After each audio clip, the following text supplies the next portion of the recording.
Hi నమస్తే అండి. అందరూ ఎలా ఉన్నారు? అందరూ బాగున్నారని కోరుకుంటున్నాను. Welcome back to our channel.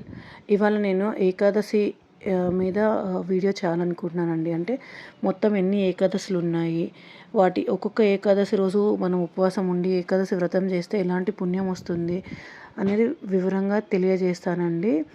And Ekadashi అనేది ఏంటి, ఆమె ఒక దేవత అని ఎంతమందికి తెలుసు, అండ్ ఏకాదశి మాత ఉద్భవించిన రోజుని ఏ ఏకాదశిగా మనం చేసుకుంటామో కూడా వివరంగా తెలియజేస్తానండి. వీడియో చేశానండి, నా యూట్యూబ్ ఛానల్లో ఉంటుంది. ప్లీజ్ వచ్చి చూడండి. ఫుల్ లెంత్ వీడియో చూడండి అనమాట. ఎక్కడ స్కిప్ చేయకండి. స్కిప్ చేస్తే మీకు ఇన్ఫర్మేషన్ అనేది తెలియదు అనమాట. ఎందుకంటే అన్నీ కనుక్కొని అన్నీ వివరంగా చెప్పాం కాబట్టి, సో లెంతీగా ఉన్నా కూడా ఫుల్ లెంత్ వీడియో చూస్తేనే మీకు మొత్తం ఐడియా వస్తుంది. అండ్ ఈ ఇన్ఫర్మేషన్ మీకు నచ్చితే please like, share and subscribe అండి. మీరు నాకు ఇలానే సపోర్ట్ చేస్తూ ఉంటారని ఆశిస్తున్నానండి. థ్యాంక్ యూ అండి. Thank you so much.